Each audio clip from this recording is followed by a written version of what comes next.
Episode 12, fase ya atau tidak. Setelah proses yang panjang, kamu dan Fanny udah bikin rencana. Setelah teman kerjanya pulang, makan udah kalian bayar, kamu dan Fanny pun akan check-in di Hotel Shangri-La. Tapi ketika di perjalanan, kamu merasa bahwa Fanny mulai ragu-ragu. Kamu pun merasa bahwa kamu akan gagal.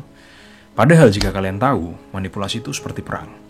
Dan di situasi ini, kamu sudah meruntuhkan benteng pertahanan musuhmu. Di kondisi ini bisa dibilang Fanny masuk ke fase ya atau tidak. Karena di sini Fanny berpikir, lanjut apa enggak ya? Harusnya sih enggak, tapi aku juga mau. Dia ganteng, tapi kenapa aku enggak sreg ya? Gimana ya? Dan sebagainya. Di sini jika kalian sudah merasakan target kalian berada di fase ini, sedikit dorongan sudah bisa memastikan kemenangan kalian. Bahkan banyak kasus yang saya alami, orang terkuat pun takluk seperti boneka ketika kamu berhasil melewati fase ini. Fanny sama seperti kebanyakan orang, ketika dalam kondisi yang kebingungan dan penuh ketidakpastian, dan datang seseorang yang bisa memimpin dia keluar dari kebingungan itu, maka Fanny akan dengan sukarela mengikuti. Kalau kalian mau, di sini kalian bisa sedikit lebih agresif. Kalian bisa bilang, oke, aku booking dulu ya kamarnya. Dan ketika kamu buka HP-mu, Fanny nggak ngerespon apapun, bisa dibilang Fanny cenderung ke iya. Di sini kamu harus cepat pesan kamarnya, jangan banyak mikir, langsung pesan aja. Karena ketika booking kalian sudah terkonfirmasi, berarti Fanny akan lebih susah untuk menolak kalian. Selanjutnya kita akan bahas 2 cara menekan targetmu. Pertama, asumsikan targetmu condong ke iya, tapi dia masih ragu-ragu dan takut. Di sini kamu bisa bermain lebih agresif. Contohnya, misalnya kalian berdua, kamu sama Fanny udah masuk ke kamar, tapi Fanny belum terlihat siap untuk melakukan hal-hal tersebut. Kalian bisa melakukan hal agresif seperti mematikan lampu kamar atau langsung menggendong dia dan taruh dia di atas ranjang.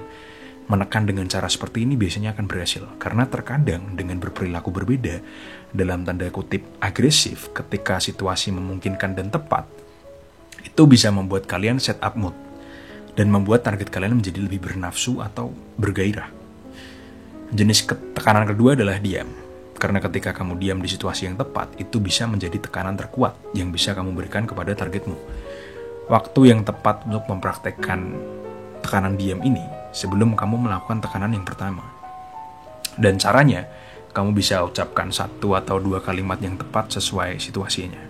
Misalnya nih kayak tadi, kamu bilang, aku booking dulu ya kamarnya. Terus langsung kamu diam aja, sambil buka HP kamu diam, udah diam aja. Jangan ngomong apapun sebelum targetmu ngomong terlebih dahulu. Entah itu dia mengucapkan sesuatu atau membuat gestur tubuh.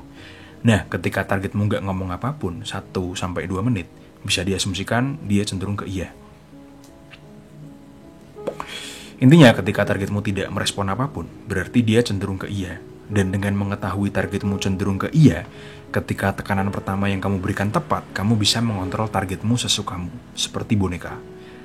Nah, sekarang kita akan bahas tentang waktu yang tepat untuk memberikan tekanan kepada target. Kalau kalian pernah ngobrol sama salesman nih, atau SPG rokok gitu kan, kalian pasti tahu ketika salesman memberikan terlalu banyak tekanan kepadamu, alias maksa, kamu merasa tidak nyaman, sebel, dan jengkel, bahkan terkadang bisa membuatmu marah. Dan dengan kondisi seperti itu, semakin susah pula kamu mengontrol targetmu. Lalu kapan saat yang tepat? Biasanya ada 2 tandanya. Pertama, ketika targetmu sudah berkali-kali berkata, iya, kamu betul. Buat masalah ini, saya udah bahas di episode selanjutnya, kalian lihat lagi, saya lupa episode berapa. Kedua, ketika targetmu sudah memasuki fase ya atau tidak. Ketika 2 tanda ini sudah terlihat, kamu bisa mulai menekan dia secara perlahan. Pelan-pelan aja, biar dia tetap nyaman dan tidak merasa terganggu. Tapi ingat, taktik ini nggak akan sukses kalau dipraktekkan sama amatir atau pemula. Kalian harus mengumpulkan banyak pengalaman manipulasi dulu, sehingga kamu tahu timing yang tepat untuk menekan targetmu. Karena kita sudah contohkan dalam situasi hubungan percintaan, kita sekarang bahas dalam situasi bisnis. Saya punya 1 klien besar, dia banyak menginvestori startup di zaman pandemi. Salah satunya bank digital yang saat ini sedang populer. Waktu itu permasalahannya di bisnis propertinya. Dia komplain ke saya bahwa para sales propertinya tidak bekerja dengan baik.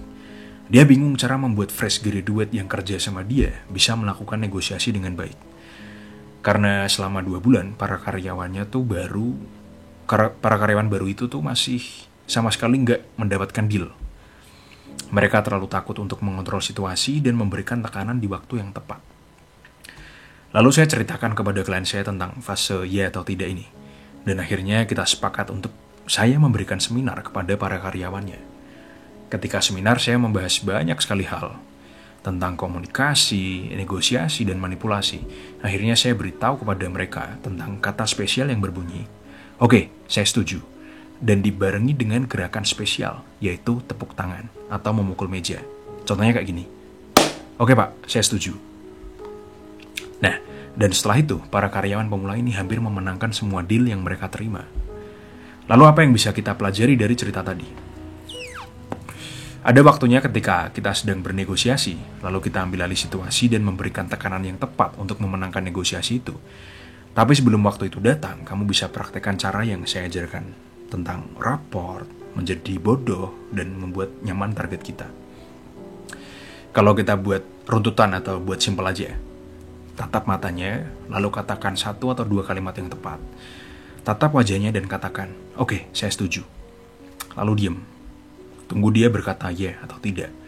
Karena terkadang diam adalah tekanan terkuat yang bisa kamu berikan. Kalau dia tetap diam selama beberapa menit, kamu bisa lakukan hal agresif. Contohnya nih, menyodorkan pulpen dan dokumen untuk dia tanda tangani, atau memberikan nomor rekeningmu kepada si target, lalu ngobrolin hal di luar negosiasi untuk mengalihkan pikiran targetmu. Oke, sebelum saya tutup, saya akan berikan satu jenis tekanan yang sering dipraktekkan manipulator jalanan. Tekanan ini tuh seringnya dipraktekkan di situasi sosial yang banyak orang. Katakanlah nih, kamu lagi dinner sama pacarmu di restoran yang bagus, yang mewah gitu. Di sana ada live music, dan karena kamu lagi ngedate, dan tempatnya juga mewah, pasti kamu mengenakan pakaian bagus, atau pakaian-pakaian yang branded, dan membuat kalian terlihat kaya. Nah, karena kalian terlihat kaya, si penyanyi live musik ini tiba-tiba turun ke mejamu dan tanya ke kamu suatu pertanyaan yang tidak bisa kamu jawab dengan kata tidak. Contohnya nih, "Bapak suka lagu apa?" Tentunya pertanyaan ini tidak mungkin untuk kita jawab tidak. Dan karena tekanan sosial dilihat atau diperhatikan pacarmu dan pengunjung lain, kamu akan menjawab sebuah judul lagu. Dan tentunya judul lagu ini pasti akan dimainkan oleh penyanyi itu. Yang jika kamu sadari, seakan-akan kamu request ke penyanyi itu. Dan tentunya ketika kalian tidak memberi tips ke penyanyi itu, maka kalian akan merasakan perasaan tidak nyaman. Karena perhatian pacar dan orang-orang di sekitarmu tertuju dan terfokus padamu. Dan akhirnya kamu kehilangan uang karena terpaksa memberi tips ke penyanyi itu. Yang jelas, karena itu di restoran mewah kan gak mungkin kamu ngasih tips 10.000, 50.000. Minimal kan 100.000. Oke, sekian dari kuliah kita hari ini. Jangan lupa like, share, dan subscribe.